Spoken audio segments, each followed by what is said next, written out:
Hi everyone, and welcome back to my channel. I've been slacking on my reading wrap-ups and I read quite a few books that I really want to talk about.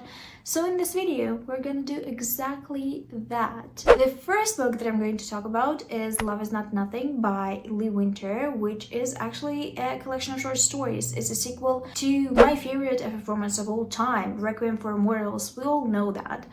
So, I was very hesitant about it because I am, first of all, not a fan of short stories. Second of all, I'm not a fan of sequels to romances in general because the conflict usually becomes so contrived. I was missing Requiem and Allison, so I really wanted to see a bit more of them and see how their lives, what they're doing, what their dynamic is like. And I was actually deeply disappointed because it wasn't about them all that much. It was mostly about Requiem and her adjusting to having a pedestrian life after the life of being a hired gun, something that she connected to very deeply, the kind of job that she actually really loved. There is some drama, some action, all of those things, but at the end of the day, it's not what I was looking for. I really wanted to see them together because I was a little dissatisfied with the ending of the first book. Like, I loved it. It was definitely a finished book. There was definitely a happy ending.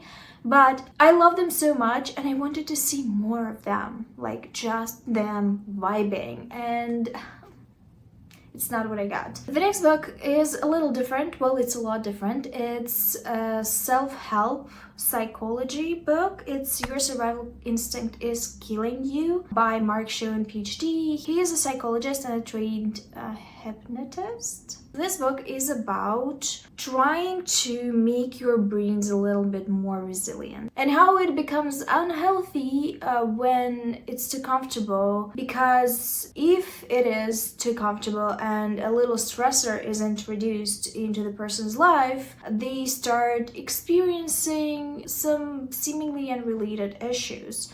Like they could develop a tic or develop insomnia or develop some irrational fear of something that doesn't seem to be connected to the root of the issue at all. And it was interesting for me, though it's not a book that everyone will like because it's, first of all, not pop science. It's not written in an entertaining way, and also the guy is critical of quick fixes because they don't address the root cause, they just deal with the side effects. The quick fixes are often medication. I actually introduced some of the tips that he gives in the book. For example, I started doing something that scares or excites me or something new every single week, and I've noticed that when I have a routine but I slightly change it sometimes, it makes me happier. I'm more excited and in general just feel better. Overall, interesting book. I read it. I picked something up from it. You can decide if you want to read it. It's definitely not for everyone. The next book that I finally read was The Woman in Me by Britney Spears. The long-awaited memoir by Britney Spears herself. Now, I have a very deep connection to Britney Spears. First of all, I was growing up with her. She was the it girl when I was growing up. She was the dancer, the incredible performer. I was listening to all her songs.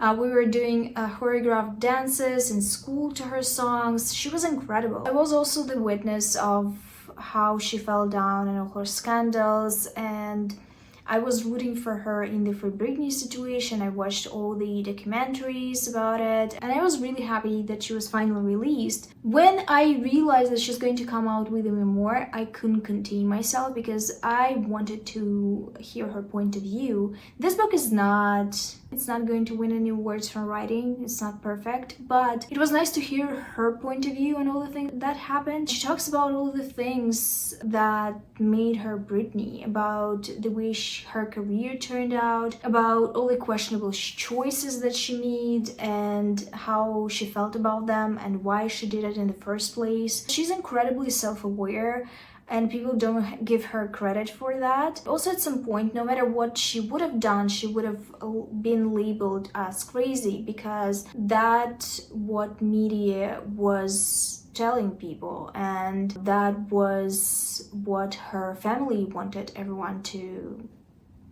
think. It's tragic too that in an attempt to escape her family and escape the conservatorship, she got married a couple of times and got into relationships a couple of times and hoped that her new partner is going to treat her better, that they are going to be the holders of the conservatorship and actually would be interested in releasing her or standing the ground for her, but they weren't. It was like the most sad part of it, I think, for me, how shitty were the people that claimed to love her. If you have a connection to Britney or you're genuinely interested in what conservatorships are, I highly recommend this book because it was just raw and honest and I enjoyed it. The next book that I read was Thornhedge by Kingfisher. Thornhedge is a retelling of The Sleeping Beauty as I've never seen before. It's a look into the Sleeping Beauty if the Sleeping Beauty was actually the villain. The heroine of the story is 𝕊𝕌ℙ𝑙𝕆ℙ𝕆ℝ𝕋, who is a child that was switched with a fairy child. She was stolen from the human world and brought into the fairy world, and instead of her, the fairies planted a fairy. And it's her responsibility to bestow a blessing on this child, because if she won't, the child is going to be a menace. And she doesn't do her job well because the child actually grows up a menace, and because she's the one that caused it, she feels responsible for the child and she decides to put it to sleep like a sleeping beauty and to guard it. This is a very interesting original take on the tale. I love Kingfisher's brain and how it operates, because all the fairy tale retellings that I've read so far are so entertaining and so different. I'm also reading Briny Roses right now and I'm in love with it. It is still recognizable as the original fairy tale, but the accents are different and the characters are given a little bit more depth and a little bit more complexity. I also finally read Legends and Lattes by Baldree. It is a cozy fantasy story that is very low stakes but very atmospheric and very warm. It was sold to me as a coffee shop AU but in a fantasy setting, with some lesbian romantic subplot. And I gotta say one thing, and one thing only. If this was not an audiobook, I wouldn't have been able to finish it, because the stakes are so low. It actually is difficult to motivate yourself to read it. I was listening to it while doing other things, painting, walking around, doing grocery shopping, or you know, just folding my laundry, and it worked.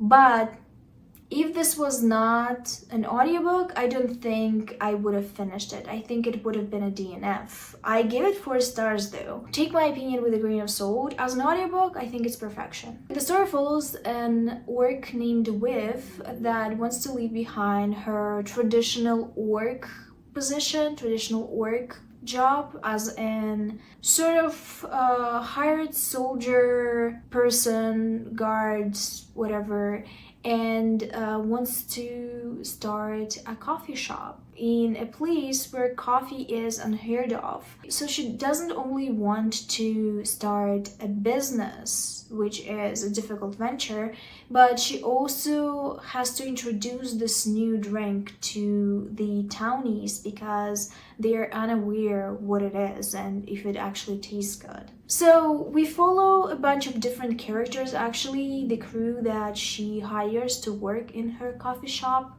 and their trials and tribulations of building a business. Who's doing that and why?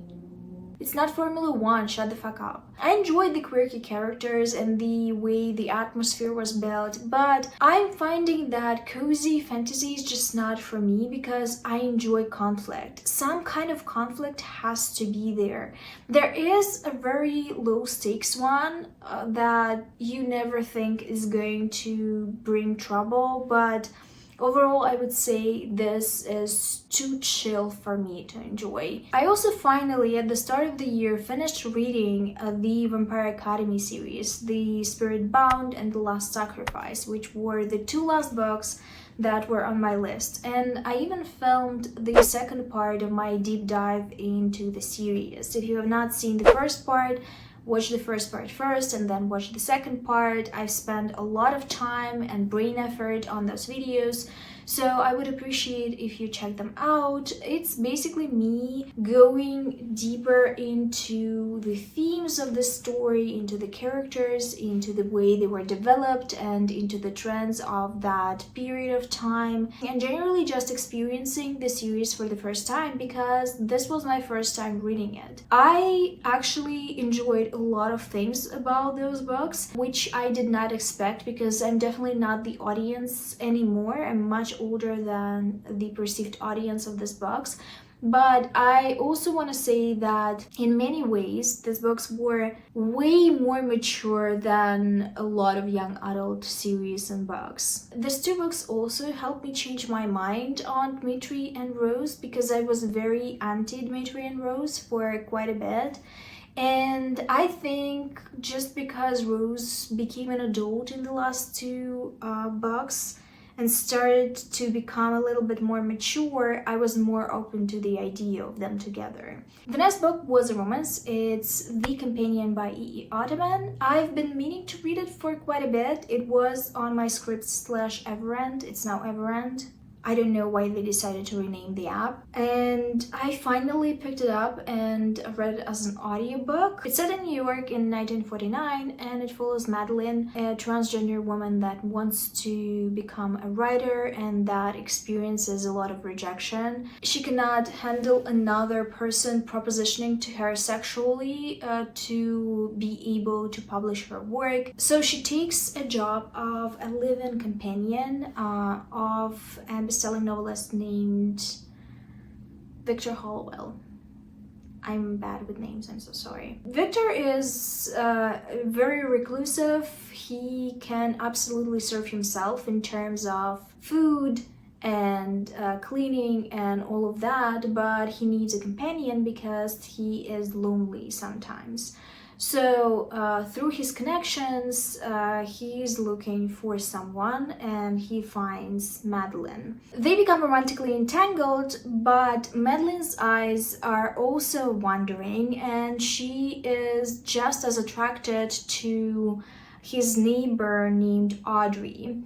Audrey is also Victor's ex, and there is some bad blood between them, and Madeline, who is sort of in a non-strings attached relationship with both of them, doesn't know how to mitigate the situation and how to make it work between them. So it's a polyamorous T14 novel. It's all the characters are transgender in this story, and it was just very sweet. There is a little bit of a tiff between Victor and Audrey because they've dated in the past and they didn't work out, but Madeline is their binding glue. All three of them are in creative fields, so they immediately vibe with each other. It's very atmospheric, very sweet, very lovely. Though I give it 3 stars because very sweet and very lovely is not my speed. I usually am not that much into these kinds of stories because I need conflict. As we figured out already, I need conflict for the book to be interesting. This was very nice though, and I like the characters. So if you're looking for something conflict-free or low conflict, something cozy, something sweet, something almost cottagecore in its nature, I would say pick it up. The next book is Starling House by Alix Harrow. I already talked about it in my reading vlog. I hope it's up. I was reading books from Suggest Me a Book subreddit, and if I already posted it, I'm going to give you a link. Starling House was one of the books that I picked up from there. It's a Southern Gothic about a girl named Opal that lives in Eden, Kentucky, which is a very odd little town, and a house of the Starlings, this decrepit old house that is connected to a lot of mysteries and a mysterious family that lives there. The family is very secretive. They don't communicate with the townies. They get everything shipped to them, and and the townies never see them. But Opal is fascinated by the house, and she manages to meet the current owner of it and become the housekeeper there. And it turns out that the house indeed interests-worthy because weird things happen there. Magical things. This was a very fun gothic fiction book.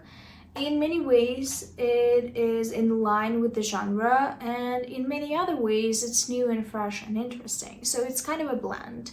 I enjoyed the characters. I found the storyline very clear, very interesting. Clearly, the author knows how to write, but at the end of the day, there wasn't a certain je ne sais quoi about it to give it 5 stars, though it was a very pleasurable audiobook experience. I loved the atmosphere of it, I loved the description of the house, the curse of the house, the whole mythos around it.